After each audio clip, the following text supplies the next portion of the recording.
Hello everyone, welcome to comics legacy. So நீங்கள் பார்த்துட்டு இருக்கிறது பேட்மேன் த நைட்டோட இஷ்யூ 4. ஸோ இதுக்கு முன்னாடி போட்டிருந்த இஷ்யூ யாராவது பார்க்க வந்தீங்கன்னா மறக்காம செக் பண்ணி பாருங்கள். ஸோ அதுக்கான பிளேலிஸ்ட் பார்த்தீங்கன்னா நான் கிரியேட் பண்ணி வச்சிருக்கிறேன். ஸோ அது மட்டும் இல்லாமல் இந்த இஷ்யூ எப்படி இருக்குது அப்படின்னு சொல்லி இந்த வீடியோவோட எண்டில் பார்த்தீங்கன்னா மறக்காம கீழே கவுண்ட் பண்ணுங்கள். அண்ட் கோஸ்ட் ரைடர் காமிக் கேட்டிருந்தீங்க. ஸோ இந்த பேட்மேன் காமிக்கை முடிச்சுட்டு நம்ம கோஸ்ட் ரைடர் போடலாம். ஏன்னா இந்த காமிக் ஆல்ரெடி முடிஞ்சிருச்சு. ஸோ அது பார்த்தீங்கன்னா ரிலீஸ் ஆகி முடிஞ்சிருச்சு. ஸோ அதனால் இதை நம்ம ஈஸியாக முடிச்சிடலாம். பட் ஆனால் கோஸ்ட் ரைடர் நான் திரும்ப எடுத்தேன் அப்படின்னா அது இன்னும் கம்ப்ளீட் ஆச்சா ஆகலையா அப்படின்றது கூட எனக்கு இன்னும் தெரியலை. ஸோ என்ன எனக்கு தெரிஞ்சது கம்ப்ளீட் ஆகலன்னு தான் நினைக்கிறேன். ஸோ அது பார்த்தீங்கன்னா இன்னும் மாதம் வந்துகிட்டு தான் இருக்கும். ஸோ அப்படி இருக்கிறப்ப திரும்ப அதுக்கு நடுவில் போயிட்டு இதுக்கு வர தேவையில்லை. ஸோ இதை ஃபஸ்ட்டு முடிச்சிடலாம். அதுக்கப்புறமேட்டு பார்த்தீங்கன்னா அந்த கோஸ்ட் ரைடருக்கு நம்ம போகலாம். இப்போதைக்கு நம்ம இந்த இஷ்யூக்குள்ளே போகலாம். நம்ம ப்ரூஸ் வெயின் பாரிஸ்லேருந்து கிளம்பி நார்த் கொரியாவில் இருக்கிற ஒரு மலைக்கு பார்த்தீங்கன்னா வந்திருக்காரு. ஸோ ஒரே பார்த்தீங்கன்னா ஃபுல்லாக ஸ்னோவாக இருக்குது. அங்கே இருக்க ஒரு மலையில் இருக்க ஒரு ஸ்கூலுக்கு பார்த்தீங்கன்னா வந்திருக்காரு, ஒரு மார்ஷியல் ஆர்ட் ஸ்கூல். ஸோ அங்கே இருக்க மாஸ்டரை நான் பார்க்கணும் அப்படின்னு சொல்லிட்டு பார்த்தீங்கன்னா பக்கத்தில் போக அங்கே இருக்க ஒரு ஸ்டூடெண்ட் பார்த்தீங்கன்னா ப்ரூஸ் வெயினை அடித்து தூக்கி போட்டுடுறான். ஸோ எதுக்கு அடித்தான், ஏன் அடித்தான் எதுவும் புரியல. மாஸ்டரை பார்க்கணுன்னு மட்டும்தான் சொன்னான். அவன் அடித்து போட்டுட்டு திரும்ப நடந்து போய்கிட்டே இருந்துட்டான். பின்னாடி திரும்பி கூட பார்க்கல. திரும்ப கொஞ்ச நேரம் கழிச்சு நம்ம ப்ரூஸ் வெயின் அங்கேருந்து எழுந்துச்சு உட்காடுறாரு. ஸோ அடிக்கிற பனியில் அவரால் குளிர் தாங்க முடியல. ஸோ திரும்ப அங்கேருந்து எழுந்திரிச்சு அடி வாங்கினதோட திரும்ப அந்த உள்ளே போக ட்ரை பண்ணுறாரு. ஸோ இப்போ போய் பார்த்தா இப்போ வேற ஒரு ஆள் பார்த்தீங்கன்னா திரும்ப நிற்கிறான். ஸோ நம்ம ப்ரூஸ் வெயினுக்கு ஒன்றுமே புரியல, என்னடா நடக்குதுங்க அப்படின்னு சொல்லிட்டு, சரி வா உன்னை அடிக்கிறேன் அப்படின்னு சொல்லிட்டு பார்த்தீங்கன்னா ப்ரூஸ் வெயின் வேகமாக அடிக்க போக அவன் ஒரே கையில் தடுத்து நிறுத்திட்டு ஸோ திரும்ப அவனும் பார்த்தீங்கன்னா அடிக்கிறான். ஸோ எதுக்கு அடிக்கிறாங்க அப்படின்றது தெரியல. இவனும் பார்த்தீங்கன்னா ப்ரூஸ் வெயினை அடித்து அந்த இடத்துல தூக்கி போட்டுட்டு அவன் திரும்ப உள்ளே போயிடுறான். ஸோ நம்ம ப்ரூஸ் வெயின் அங்கேயே ரொம்ப நேரமாக படுத்திருக்கிறாரு. ஸோ திரும்ப கொஞ்ச நேரம் கழிச்சு ரத்தமாக இருக்கிற மூக்கோட எந்திரிக்கிறாரு. ஸோ அவரோட மூக்கு பார்த்தீங்கன்னா ஆல்ரெடி உடச்சிட்டாங்க. ஸோ திரும்ப அங்கேருந்து எந்திரிச்சு திரும்ப பார்த்தீங்கன்னா அந்த ஸ்கூலை நோக்கி போகிறாரு. ஸோ அந்த மார்ஷியல் ஆர்ட் ஸ்கூல் அது. ஸோ அந்த ஸ்கூலை நோக்கி போகிறாரு. ஸோ இப்போ பார்த்தா ஒரு பொண்ணு இருக்கிறா, அவளும் அடிக்கிறா. ஸோ திரும்ப கொஞ்ச நேரம் கழிச்சு போகிறாரு, திரும்ப இன்னொருத்தர் இருக்கிறான், அவனும் அடிக்கிறான். ஸோ இந்த மாதிரி மாற்றி ஷிஃப்ட் போட்டு பார்த்தீங்கன்னா அடிக்கிறாங்க. ஸோ எல்லாம் அடித்து முடிச்சு நல்லா மூக்கை உடச்சி ஃபுல்லாக பார்த்தீங்கன்னா அடித்து கீழே தள்ளிடுறாங்க. ஸோ அதுக்கப்புறமேட்டு நம்ம ப்ரூஸ் வெயின் உட்காந்து யோசிக்கிறாரு என்ன நடக்குது அப்படின்னு சொல்லிட்டு. ஸோ திரும்ப கொஞ்ச நேரம் கழிச்சு அவரே எந்திரிச்சு திரும்ப போகிறாரு. ஸோ திரும்ப ஃபஸ்ட்டு வந்தான்ல அவனே பார்த்தீங்கன்னா ஷிஃப்ட் முடிஞ்சு திரும்ப அவனே அங்கே நிற்கிறான். ஸோ கிட்டத்தட்ட பகல் ஆயிடுச்சு அப்படின்னு நினைக்கிறேன். ஸோ அவன் அங்கே நிற்க நம்ம ப்ரூஸ் வெயின், உனக்கு தெரியும் நான் இங்கேருந்து போக மாட்டேன்னு, நான் திரும்ப சண்டை போட தான் போகிறேன் அப்படின்னு சொல்லி பார்த்தீங்கன்னா சொல்கிறாரு. அண்ட் அவன் கடைசியாக உன்னை நாங்கள் வரவேற்கிறோம் அப்படின்னு சொல்லி பார்த்தீங்கன்னா ஸ்கூலுக்குள்ளே வழியை காட்டுறான். இதைத்தானே அவனும் முதல்ல சொன்னான். அவன் அடிச்சிருந்தானா என் மூஞ்சி மோர காலு கையோட போயிருக்கும்ல. நீ ஏன் தேவையில்லாம யூட்டன் பண்ணி டேபிள் நொறுக்கி என் மூக்க உடைச்சு ரத்த கலரி ஆக்கிருக்கியே, உனக்கு ஏன் இந்த கொலவெறி? ஸோ டெக்னிக்கலாக ப்ரூஸ் வெயின் எந்த அளவுக்கு அடியை தாங்குறான், ஸோ எந்த அளவுக்கு பிடிவாதமாக இருக்கிறான் அப்படின்றத பார்த்தீங்கன்னா அவங்க டெஸ்ட் பண்ணுறாங்க. ஸோ இதுக்கப்புறமே நம்ம ப்ரூஸ் வெயின் உள்ளே போகிறது மட்டும் இல்லாமல், மாஸ்டர் கிரிக்கி உங்ககிட்ட நான் கற்றுக்கிறதுக்காக வந்திருக்கேன், உங்களோட ஃபைட்டிங்ஸை நான் கற்றுக்கணும்னு நினைக்கிறேன். ஸோ அதை வச்சு நான் பார்த்தீங்கன்னா உலகத்தில் நடக்கிற இன்ஜஸ்டிஸ் எல்லாத்தையுமே தடுத்து சண்டை போட போகிறேன் அப்படின்னு அவர் சொல்லி முடிக்கிறதுக்குள்ளே வாய மூடு, எனக்கு அதெல்லாம் எதுவுமே தேவையில்லை. இங்கே இருக்கிறது எல்லாமே ஒரே ஒரு விஷயம் தான், நான் கற்றுத்தர வேலை. அந்த வேலையை நீ எந்த அளவுக்கு கரெக்டாக பண்ணுற அப்படின்றத மட்டும்தான் நான் பார்ப்பேன். உன்னோட ட்ரைனிங் நாளையிலேருந்து ஸ்டார்ட் ஆகுது, உனக்கான ரூம் இன்னைக்கு தரப்படும் அப்படின்னு சொல்லி பார்த்தீங்கன்னா சொல்கிறாரு. ஸோ நம்ம ப்ரூஸ் வெயின் கிட்டத்தட்ட 2 மாதமாக பார்த்தீங்கன்னா தேடி இருக்கிற இந்த இடத்த ஹென்றி சொல்லியுமே 2 மாதம் ஆயிருக்கு இந்த இடத்த கண்டுபிடிக்கிறதுக்கு. ஸோ தன்னோட ட்ரைனிங் பார்த்தீங்கன்னா ஆரம்பிச்சிருச்சு. நம்ம ப்ரூஸ் வெயின் பார்த்தீங்கன்னா அவரோட ட்ரைனிங்கை பண்ண ஆரம்பிக்க ஒரு நாள் ஸ்லிப் ஆகி கீழே வெளில போகிறாரு. அவள் பக்கத்தில் பார்த்தீங்கன்னா ஒருத்தன் பிடிச்சிடறான். ஸோ பிடிச்சி ஹெல்ப் பண்ணுறது மட்டும் இல்லாமல் அவன் இங்கிலீஷும் பேசுகிறான். ஸோ நம்ம ப்ரூஸ் வெயின் பார்த்துட்டு, ஓ நீ இங்கிலீஷ் பேசுவியா அப்படின்னு சொல்லி கேட்குறாரு. அப்பப்போ பேசுவேன், அதெல்லாம் ஒன்றும் பிரச்சனை இல்லையே அப்படின்னு சொல்லி பார்த்தீங்கன்னா அவனும் சொல்கிறான். ஸோ நீங்கள் எதுக்காக வந்திருக்க அப்படின்னு சொல்லி பார்த்தீங்கன்னா அவன் கேட்க, நம்ம ப்ரூஸ் வெயின் இங்கே நான் வேலை செய்ய வந்திருக்கேன் அப்படின்னு சொல்லி பார்த்தீங்கன்னா அந்த மாஸ்டர் சொன்ன டைலாக அப்படியே எங்கே சொல்கிறான். ஸோ உடனே அவன் இருந்துட்டு பரவாயில்லையே எல்லாத்தையுமே குயிக்காக கற்றுக்கிறேன் அப்படின்னு சொல்லி பார்த்தீங்கன்னா சொல்ல ஆரம்பிக்க, இந்த பக்கம் நம்ம ப்ரூஸ் வெயின், என்னோட பேர் ஜாக், நம்ம இப்போ பேசலாம்னு நினைக்கிறேன், ஏன்னா மாஸ்டர் அதுக்கு எதுவும் சொல்ல மாட்டார்ல அப்படின்னு சொல்லி பார்த்தீங்கன்னா கேட்குறான். ஸோ ஹென்ரியோட அட்வைஸ் படி ப்ரூஸ் வெயின் தன்னோட ஒரிஜினல் பேரை எப்போவுமே வெளியில் சொல்லக்கூடாது அப்படின்றத புரிஞ்சுக்கிட்டாரு. ஸோ அதனால் இந்த இடத்துல பார்த்தீங்கன்னா அவரோட நேம் ஜாக் அப்படின்னு சொல்லி பார்த்தீங்கன்னா சொல்கிறாரு. ஸோ அது மட்டும் இல்லாமல் இந்த இடத்துல எதில் இருக்கவன் என்ன சொல்கிறான் அப்படின்னா, உன்னோட அக்சென்ட் வச்சு பார்க்கும்போது நீ அமெரிக்காவிலேருந்து வந்திருக்கன்றது மட்டும் எனக்கு நல்லா தெரியுது. அது மட்டும் இல்லாமல் இன்னும் கொஞ்சம் உள்ள டீப்பாக பார்த்தா நீ காதமை சேர்ந்தவன் நினைக்கிறேன். ஸோ நான் எங்கேருந்து வந்திருக்கேன்னு தெரியுமா, நான் வந்து ஜப்பானில் ஒருத்தங்கிட்ட ஸ்ட்ரீட் ஃபைட் பண்ணிக்கிட்டு இருந்தேன். அந்த ஸ்ட்ரீட் ஃபைட்டில் நான் தோற்று போயிட்டேன். அதுக்கப்புறமேட்டு அவன் என் மேலே பரிதாபப்பட்டு இந்த மாதிரி ஒரு ட்ரைனிங் இடம் இருக்குது அப்படின்னு சொன்னான். அதனால் நான் இங்கே வந்துட்டேன். ஆனால் இந்த ஸ்கூல் ஏன் மலையில் இருக்குதுன்னு உனக்கு தெரியுமா ஜாக் அப்படின்னு சொல்லி பார்த்தீங்கன்னா அவர் நம்ம ப்ரூஸை பார்த்து கேட்க நம்ம ப்ரூஸ் வெயின் அதுக்கான ரீசனை சொல்கிறாரு. ஸோ இதுக்கு முன்னாடி இந்த மாஸ்டர் ட்ரெயின் பண்ண எவனோ ஒருத்தன் மினிஸ்டர் யாரையோ வந்து பார்த்தீங்கன்னா கொண்டுட்டாங்க. ஸோ கவர்மெண்ட்டில் இருக்க யாரையோ ஒரு பர்சன் வந்து பார்த்தீங்கன்னா கொண்டுட்டாங்க. ஸோ அவன் கொன்னதுக்கான ரீசன் எல்லாத்தையுமே இந்த மாஸ்டர் மேலே தூக்கி போட்டுட்டாங்க. ஏன் அப்படின்னா இது எல்லாத்தையுமே கற்றுக் கொடுத்தது நீ தானே, உன்னோட ஸ்டூடெண்ட் தான் கொன்னா அப்படின்னு சொல்லி பார்த்தீங்கன்னா மாஸ்டரை குறை சொல்ல ஆரம்பிச்சிட்டாங்க. ஸோ அதனால அவர் இங்கே வந்து உட்காந்துட்டாரு, இந்த மலையில் வந்து பார்த்தீங்கன்னா தனியாக வெளியில் வந்து கெட்டிட்டாரு அப்படின்னு சொல்லி பார்த்தீங்கன்னா இவன் சொல்கிறான். ஸோ இதை பார்த்து அந்த பையன் வந்து பார்த்தீங்கன்னா உனக்கு எப்படி இதெல்லாம் தெரியும் அப்படின்னு சொல்லி பார்த்தீங்கன்னா கேட்க, நான் இதுக்கு முன்னாடி ஹென்ரி அப்படின்ற ஒரு பர்சன் கிட்ட இருந்தேன். ஸோ அவனுக்கு வந்து பார்த்தீங்கன்னா உலகத்தில் இருக்கிற எல்லாரோட பெஸ்ட்டு எல்லாத்துலேயுமே பெஸ்ட்டாக இருப்பாங்க பார்த்தீங்களா. ஸோ அவங்களோட மொத்த நேம் லிஸ்ட்டுமே அவன்கிட்ட இருக்கும். ஸோ எதுக்காக அப்படின்னா என்னைக்காவது ஒரு நாள் அவனுக்கு வந்து பார்த்தீங்கன்னா அவங்களோட ஹெல்ப் தேவைப்படலாம். அப்படி இல்லை அப்படின்னா அவங்கள இவன் என்னைக்காவது ஸ்டாப் பண்ணுறதுக்காக அவன் போகலாம். ஸோ அதுக்காக வந்து பார்த்தீங்கன்னா அவன் எல்லாத்தையுமே எடுத்து வச்சிருந்தான் அப்படின்னு சொல்லி பார்த்தீங்கன்னா சொல்ல ஆரம்பிக்கிறாங்க. ஸோ இன்னொரு பக்கம் அவர் வந்துட்டு இன்ட்ரெஸ்டிங்காக இருக்கே, நானும் உன் கூட சேர்ந்து அந்த ஹென்ரின்ற பர்சனை மீட் பண்ணலாமா, ஸோ நீ எல்லாத்துலேயுமே அப்படின்னா பெஸ்ட் ஆகணும் அப்படின்னு சொல்லி ட்ரை பண்ணிகிட்டு இருக்கேன்னு நினைக்கிறேன், நீ என்ன மாதிரி தான் இருக்கிற கிட்டத்தட்ட, ஸோ அதனால் நானும் உன் கூட சேர்ந்து ட்ராவல் பண்ணலாமா அப்படின்னு சொல்லி வந்து பார்த்தீங்கன்னா அவன் கேட்குறான். ஸோ என்னோட பேர் ஆண்டன் அப்படின்றதுமே வந்து பார்த்தீங்கன்னா அவங்க சொல்கிறான். ஸோ ப்ரூஸ் வெயினோட இந்த ஜோர்னியில் அவருக்கு தெரிஞ்ச விஷயம் ஒன்றே ஒன்று தான், தன்னோட உடம்பை அசைக்க முடியாத ஒரு ஆயுதமாக மாற்றிட்டா தன்னை யாராலையுமே தோக்கடிக்க முடியாது அப்படின்றது தான். ஸோ அதுக்கான ட்ரைனிங் அவருக்கு இங்கே கிடைக்குது. ஸோ அவரால் எந்த அளவுக்கு பண்ண முடியுமோ எல்லாத்தையுமே வந்து பார்த்தீங்கன்னா இந்த இடத்துல கற்றுக்கிறாரு.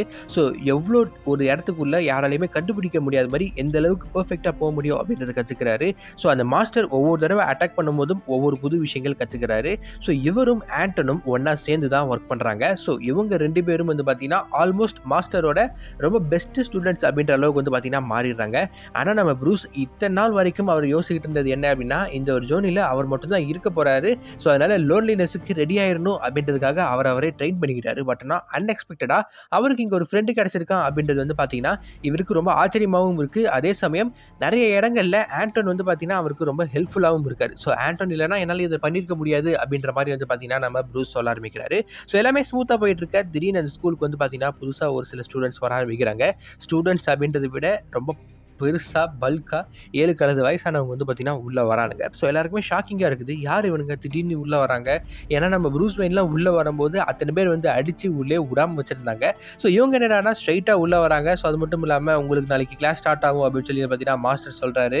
உடனே நம்ம ப்ரூஸ் வெயினுக்கும் ஆண்டனுக்கும் புரியல எப்படி கிளாஸஸ் உடனே ஸ்டார்ட் ஆகும். ஏன்னா ஃபஸ்ட்டு வந்து பார்த்தீங்கன்னா அந்த மலை மேலே இருந்து கீழே வரைக்கும் வந்து பார்த்தீங்கன்னா தண்ணியை தூக்கிட்டு போகிறது இந்த மாதிரி ட்ரைனிங்லாம் இருக்குது. ஸோ அதெல்லாம் விட்டுட்டு எப்படி எனக்கு ஸ்ட்ரைட்டாக கிளாஸ் ஸ்டார்ட் பண்ணுவாங்க அப்படின்னு சொல்லி பார்த்தீங்கன்னா கேட்டுட்டு இருக்கேன்.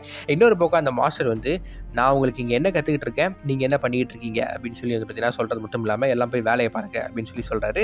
ஸோ அதுக்கு அடுத்த நாள் வந்து பார்த்தீங்கன்னா வழக்கம் போல் வந்து பார்த்தீங்கன்னா அவரோட ஸ்கூலில் ஒரு ட்ரைனிங் ஒன்று நடக்குது, ஒரு ஃபைட்டிங் ட்ரைனிங் நடக்குது. ஸோ எப்போவுமே வந்து பார்த்தீங்கன்னா ஒரு ஃபைட்டிங் ட்ரைனிங் அப்படின்னா ஓரளவுக்கு ஸ்மூத்தாக தான் இருக்கும், உண்மையிலேயே ஹர்ட் பண்ண மாட்டாங்க. ஸோ லைட்டாக வலிக்கும் அந்த மாதிரி இருக்கும். பட் ஆனால் இந்த அளவுக்கு ஹர்ட் பண்ணுற மாதிரி அடிக்க மாட்டாங்க. ஸோ இந்த இடத்துல வந்து பார்த்தீங்கன்னா ஆல்மோஸ்ட் ஒரிஜினல் ஃபைட் மாதிரியும் ஸோ கிட்டத்தட்ட விட்டா கொன்றுவான் அப்படின்ற மாதிரி வந்து பார்த்தீங்கன்னா அந்த புதுசாக வந்து ஸ்டூடெண்ட்ஸ் வந்து பார்த்தீங்கன்னா ஃபைட் பண்ணுறாங்க.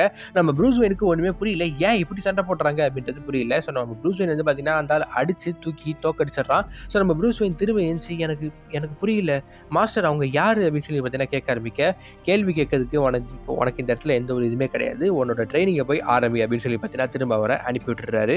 ஸோ நம்ம ப்ரூஸ் வெயினுக்கு என்ன நடக்குது அப்படின்றது சுத்தமாக புரியல. நம்ம ஆண்டனும் அதே தான் சொல்கிறான். ஸோ அவங்க என்ன சொல்லி தராங்க என்ன பண்ணுறாங்க அப்படின்றது உனக்கு பிடிக்கலன்னு நினைக்கிறேன். அது மட்டும் இல்லாமல் நீ ரொம்ப யோசிக்கிட்டே இருக்கிற. ஸோ நம்ம இங்கே வந்திருக்கிறதுக்கு ஒரே ஒரு ரீசன் தான், கற்றுக்க தான் வந்திருக்கோம், அதை தான் நம்ம பண்ணிக்கிட்டு இருக்கோம். அவங்க என்ன பண்ணால் நமக்கு என்ன, நமக்கு கடைசியில் கற்றுத்தராங்கல்ல, அதான் நமக்கு மெயின் அப்படின்னு சொல்லி பார்த்தீங்கன்னா ஆண்டன் இந்த பக்கம் சொல்கிறான். ஸோ அது மட்டும் இல்லாமல் இந்த பக்கம் வந்து பார்த்தீங்கன்னா நம்ம ப்ரூஸ் வெயின் கிட்ட ஆண்டன் இன்னொரு முக்கியமான விஷயத்த சொல்கிறான். என்ன அப்படின்னா நான் கிரைமை எடுத்து சண்டை போட போகிறேன்னு சொன்னது கிரைம் பண்ணுறதை விட கிரைமை எடுத்து சண்டை போடுறது கொஞ்சம் டஃப்பாக இருக்குது, அதனால கொஞ்சம் இன்ட்ரெஸ்டிங்காக இருக்குது அப்படின்ற மாதிரி ஒரு ஐடியாவில் நான் இருக்கிறேன். ஆனால் ஜாக் உன்னோட ரீசன் வேறுன்னு எனக்கு தெரியுது, நீ பேசாமல் இங்கேருந்து கிளம்பிற, உனக்கு எல்லாத்தையுமே கற்றுக் கொடுத்துறாரு, இதுக்கப்புறமேட்டு நீங்கள் கற்றுக்கிறதுக்கு எதுவுமே இல்லையே அப்படின்னு சொல்லி பார்த்தீங்கன்னா ஆண்டன் நம்ம ப்ரூஸ் கிட்ட சொல்கிறான். ஸோ அது மட்டும் இல்லாமல் மறுநாள் திரும்பவும் வந்து பார்த்தீங்கன்னா கிளாஸஸ் ஸ்டார்ட் ஆகுது. பட் ஆனால் இந்த தடவை என்ன நடக்குது அப்படின்னா வழக்கமாக கற்றுத்தர எந்த ஒரு ட்ரைனிங்குமே இல்லாமல் எல்லாத்தையுமே ஸ்கிப் பண்ணி ஸ்ட்ரைட்டாக ஒரு கிளாஸுக்கு அவங்க போகிறாங்க. என்ன அப்படின்னா ஒரு மனுஷனை எப்படி ஒரே அடி ரீதியில் கொல்றது அப்படின்றது வந்து பார்த்தீங்கன்னா அவங்க சொல்லித்தர ஆரம்பிக்கிறாங்க. ஸோ நம்ம ப்ரூஸ் வெயினுக்கு திரும்பவும் ஒன்றுமே புரியலை. புரியலை அப்படின்றத விட அங்கே நடக்கிறது எதுவுமே வந்து பார்த்தீங்கன்னா நம்ம ப்ரூஸ் வெயினுக்கு பிடிக்கல. அங்கேருந்து நவுந்து அவர் வர ஆரம்பிச்சிடுறாரு. ஸோ நம்ம ப்ரூஸ் வெயின் நவுந்து போகிறத பார்க்குற ஆண்டன் நம்ம ப்ரூஸ் வெயினை ஃபாலோ பண்ணி அவரும் அங்கே போகிறாரு. நீங்கள் எது கிளம்ப போகிறதானே அப்படின்னு சொல்லி பார்த்தீங்கன்னா நம்ம ஆண்டன் ஜாக்கை பார்த்து கேட்க, ஸோ இன்னொரு பக்கம் நம்ம ஜாக், அதாவது நம்ம ப்ரூஸ் வெயின், நம்ம ப்ரூஸ் வெயின் வந்து பார்த்தீங்கன்னா சொல்கிறாரு, நான் இங்கே வந்தது எல்லாமே கற்றுக்கிறதுக்காக தான். ஆனால் மனுஷங்களை கொல்றது அப்படின்றது இந்த ஒரு காரணத்தினால தானே மாஸ்டர் வந்து பார்த்தீங்கன்னா எல்லாருமே கார்னர் பண்ணாங்க. அப்படி இருக்கிறப்ப அவர் ஏன் அதை திரும்ப பண்ணுறாரு அப்படின்னு சொல்லி பார்த்தீங்கன்னா சொல்கிறாங்க. சரி ஜாக், நீ போகிறன்னு முடிவாயிடுச்சு அப்படின்னா என்னையும் கூட கூப்பிட்டு போய், ஏன்னா நானும் உன் கூட வந்து கற்றுப்படல அப்படின்னு சொல்லி பார்த்தீங்கன்னா இந்த பக்கம் நம்ம ஆண்டன் சொல்ல, நம்ம ப்ரூஸ் வெயின், இல்லை இது என்னோட போர், நான் தான் இதை ஸ்டார்ட் பண்ணேன், என்னோட பாத்தில் நான் மட்டும் தனியாக போகணும்னு நினைக்கிறேன், என்னை மன்னிச்சிரு ஆண்டன் அப்படின்னு சொல்லி வந்து பார்த்தீங்கன்னா நம்ம ப்ரூஸ் சொல்கிறாரு. சரி போகிறதுனா ப்ரோ, குட் லக் ஜாக் அப்படின்னு சொல்லிட்டு வந்து பார்த்தீங்கன்னா நம்ம ப்ரூஸ் வெயின் கிட்ட சொல்லிட்டு ஆண்டன் அங்கேருந்து கிளம்புறாரு. ஸோ நம்ம ப்ரூஸ் வெயினும் வந்து பார்த்தீங்கன்னா இந்த ஸ்கூலை விட்டு கிளம்பி வெளியில் போக ஆரம்பிக்கிறாரு. ஸோ கொஞ்சம் தூரம் போனதுக்கப்புறமேட்டு நீ எங்கே போகிற அப்படின்னு சொல்லி ஒரு சத்தம் கேட்க, நம்ம ப்ரூஸ் வெயின் திரும்பி பார்த்தா அவரோட மாஸ்டர் வந்து பார்த்தீங்கன்னா அங்கே நிற்கிறாரு. எனக்கு ஒன்று புரியல மாஸ்டர், அவங்கெல்லாம் யார் அப்படின்னு சொல்லி பார்த்தீங்கன்னா நம்ம ப்ரூஸ் வெயின் கேட்க, இன்னொரு பக்கம் வந்து பார்த்தீங்கன்னா அந்த மாஸ்டர் அண்ட் அஃப்கோர்ஸ் அந்த மாஸ்டருக்கு இவர் தான் ப்ரூஸ் வெயின் அப்படின்ற விஷயமே பார்த்தீங்கன்னா தெரிஞ்சிருக்கு. நான் கற்றுத்தர இந்த மார்ஷியல் ஆர்ட்ஸுக்கு, இந்த ஃபைட்டிங்க்கு நான் கொடுக்குற தொகை இதுதான் அப்படின்னு சொல்லி பார்த்தீங்கன்னா அந்த மாஸ்டர் சொல்கிறாரு. ஸோ அதாவது அவர் கற்றுத்தர அந்த ஃபைட்டிங்க்கும் அந்த ஆர்ட்டுக்கும் நான் கொடுக்குற ஒரு ப்ரைஸ் வந்து பார்த்தீங்க அப்படின்னா இந்த அசாசின்ஸ் தான். ஸோ இவங்க வந்து பார்த்தீங்கன்னா கொலை பண்ணுறவங்க தான் அப்படின்றதுமே வந்து பார்த்தீங்கன்னா அவர் அங்கே ஒத்துக்கிறாரு. ஸோ என்ன சொல்ல வராரு அப்படின்றது இப்போ உங்களுக்கு புரியாமல் இருக்கலாம். பட் ஆனால் இன்னும் கொஞ்சம் தூரம் போச்சு அப்படின்னா புரியும். ஐ மீன் இந்த இஷ்யூவில் கிடையாது, அடுத்து வரப்போகிற இஷ்யூவில் உங்களுக்கு எல்லாமே புரிய ஆரம்பிக்கும். ஸோ இன்னொரு பக்கம் இந்த மாஸ்டர் வந்து பார்த்தீங்கன்னா பண்ணுறது எல்லாத்தையுமே நம்ம ப்ரூஸ் வெயின் பார்க்குறாரு. நீ என்ன பண்ணுறியோ நீ பண்ணிக்கோ, அது உன்னோட விருப்பம், நீ இங்கேருந்து கற்றுக்கிட்டு இதுக்கப்புறமேட்டு வெளில போய் நீ என்ன வேணால் பண்ணிக்கலாம். ஆனால் நான் ஒன்று மட்டும் சொல்கிறேன், நீ என்கிட்ட இருக்கிறதுல one of the best. So நான் நாளைக்கு சொல்லித்தரதையும் நீங்கள் பார்த்துட்டேன் அப்படின்னா நீ அன்ஸ்டாப்பபிள் ஆயிடுவேன் அப்படின்னு சொல்லி பார்த்தீங்கன்னா நம்ம ப்ரூஸ் வெயினை பார்த்து அவர் சொல்கிறாரு. அண்ட் நம்ம ப்ரூஸ் வெயின், இல்லை நான் இங்கேருந்து கிளம்ப தான் போகிறேன், ஆனால் அதே சமயம் கிளம்பி அப்படியே போகிறது கிடையாது, திரும்ப என்றைக்காவது ஒரு நாள் வந்து உங்களை தடுப்பேன் அப்படின்னு சொல்லிட்டு வந்து பார்த்தீங்கன்னா நம்ம ப்ரூஸ் வெயின் அங்கேருந்து கிளம்புறாரு. ஸோ கிளம்பி கொஞ்சம் தூரத்தில் திரும்ப அந்த அசோசியன்ஸ் வந்து பார்த்தீங்கன்னா நம்ம ப்ரூஸ் வெயினை தாக்க வராங்க. ஸோ நம்ம ப்ரூஸ் வெயின் சிங்கிள் ஹேண்டாக இங்கேருந்து எல்லாருமே வந்து பார்த்தீங்கன்னா ஃபைட் பண்ண ஆரம்பிக்கிறாரு. ஸோ அவரால் கண்டிப்பாக எல்லாருமே வந்து பார்த்தீங்கன்னா ஃபைட் பண்ண முடியாது. பட் ஆனால் அவர் முடிஞ்ச அளவுக்கு எல்லாருமே ஃபைட் பண்ண ட்ரை பண்ணுறாரு. நம்ம முன்னாடியே சொல்லியிருந்த மாதிரி இந்த மார்ஷியல் ஆர்ட்ஸ் ஸ்கூலில் ப்ரூஸ் வெயின் தான் best. But at the same time அவரோட எதிரிங்க இந்த இடத்துல ஃபைட் பண்ணுறவங்க கிடையாது, கில் பண்ணுறவங்க. ஸோ அதுக்கேற்ற மாதிரி வந்து பார்த்தீங்கன்னா ஃபைட்டிங் மாறும். அண்ட் ஸ்டில் இந்த ப்ரூஸ் வெயின் கற்றுக்க வேண்டிய விஷயம் நிறையாவே இருக்குது. ஸோ அதனால் வந்து பார்த்தீங்கன்னா அவர் முடிஞ்ச அளவுக்கு எல்லாத்தையுமே வந்து பார்த்தீங்கன்னா அடிச்சுக்கிட்டு இருக்கிற. ஸோ நடுவில் ப்ரூஸ் வெயினுமே வந்து பார்த்தீங்கன்னா பயங்கரமாக அடிலாம் வாங்குறாரு. ஸோ எல்லாத்தையுமே தாண்டி நம்ம ப்ரூஸ் வெயின் அடிக்க ஆரம்பிக்கிறாரு. அண்ட் அப்போ திடீர்னு பின்னாடி இருந்து ஒருத்தர் வந்து பார்த்தீங்கன்னா ப்ரூஸ் வெயினை பிடிச்சிடுறான். ஸோ பிடிச்சது மட்டும் இல்லாமல் எதில் இருக்க இன்னொரு ஆள் அந்த மாஸ்டர் சொல்லி கொடுத்த அந்த ஒரே பஞ்சில் கொள்வது அது எந்த அளவுக்கு லீதலாக இருக்கும் அப்படின்றது நம்ம யூஸ் பண்ணாமல் தெரியாது தானே அப்படின்னு சொல்லி பார்த்தீங்கன்னா சொல்லிக்கிட்டே ப்ரூஸ் வெயினை அந்த பஞ்சை வச்சு அடிக்கிறதுக்கு வராம். ஸோ நம்ம ப்ரூஸ் வெயின் என்ன பண்ணுறதுன்னு தெரியாமல் பதட்டத்தில் யோசிக்கிட்டே இருக்கிறாரு. திடீர்னு பறந்து வந்து இன்னொருத்த வந்து பார்த்தீங்கன்னா அந்த ஆள் அடிக்கலாம். ஸோ யாருன்னு பார்த்தா நம்ம ஆண்டன் ப்ரூஸ் வெயினுக்கு ஹெல்ப் பண்ண வந்திருக்கிறாங்க. ஸோ கண்டிப்பாக இவங்க 2 பேர் சேர்ந்துட்டாங்க அப்படின்னா கண்டிப்பாக யாராலையுமே தோக்கடிக்க முடியாது. ஏன்னா இவங்க 2 பேர் த பெஸ்ட் அப்படின்ற மாதிரி இருக்குது. ஸோ அதனால் இவங்க 2 பேரும் சேர்ந்து அங்கே இருக்க மொத்த குரூப்பையுமே வந்து பார்த்தீங்கன்னா எடுத்து சண்டை போடுறது மட்டும் இல்லாமல் அங்கே இருக்கிற எல்லாருமே வந்து பார்த்தீங்கன்னா தோக்கடிச்சிடுறாங்க. எல்லாருமே தோக்கடிச்சதுக்கப்புறமா நம்ம ஆண்டன் நம்ம ப்ரூஸ் கிட்ட சொல்கிறாரு, சாரி ஜாக், என்னால் திரும்ப அந்த ஸ்கூலுக்கு போக முடியாதுன்னு நினைக்கிறேன், எல்லாருமே அடிச்சு போட்டேன், நான் உன் கூட தான் இருக்கணும்னு நினைக்கிறேன், வேறு வழி இல்லை போல இருக்கே அப்படின்னு சொல்லி பார்த்தீங்கன்னா சொல்ல ஆரம்பிக்க, இந்த பக்கம் நம்ம ப்ரூஸ், சரி நீ எனக்கு ஹெல்ப் பண்ணியிருக்கிற, வா நம்ம இங்கேருந்து போகலாம், இன்னும் கொஞ்சம் தூரம் போனதுக்கப்புறமேட்டு இந்த அசாசின் பெனிஃபேக்டர் அப்படின்னு சொல்லி மாஸ்டர் சொன்னதை நான் உங்ககிட்ட சொல்கிறேன் அப்படின்னு சொல்லி சொல்கிறாரு. ஸோ அது மட்டும் இல்லாமல் இதுக்கு முன்னாடி நடந்த ஒரு சின்ன ஃப்ளாஷ்பேக்கை காட்டுறாங்க. என்ன அப்படின்னா, இந்த கொலைகார கும்பல்கிட்ட அவன் போயிட்டுருக்கிறான், இப்போவே போனீங்கன்னா அவனை நீங்கள் பிடிக்க முடியும், இல்லைனா கொல்ல கூட முடியும் அப்படின்னு சொல்லி அந்த தகவலை கொடுத்ததே ஆண்டன் தான் அப்படின்றத இந்த இடத்துல காட்டுறாங்க. ஸோ எதுக்காக இவர் இதை பண்ணார் அப்படின்றது எல்லாத்தையுமே வந்து பார்த்தீங்கன்னா நம்ம அடுத்த விஷயம் பார்க்கலாம். ஸோ இந்த விஷயம் உங்களுக்கு பிடிச்சிருந்தா இல்லையா அப்படின்னு சொல்லி மறக்காம கீழே கமெண்ட் பண்ணுங்கள், பிடிச்சிருந்தா லைக் பண்ணுங்கள், ஷேர் பண்ணுங்கள். ஸோ இந்த இடத்துல இருந்து நம்ம ஆண்டன் அண்ட் ப்ரூஸ் 2 பேரும் சேர்ந்து இந்த ட்ரைனிங்கை ஸ்டார்ட் பண்ணுறாங்க. ஸோ இதே மாதிரி உங்களை நான் அடுத்து வேற ஒரு வீடியோவில் பார்க்குறேன். And thank you guys, thanks for watching and thanks for subscribing. Bye everyone, see you soon.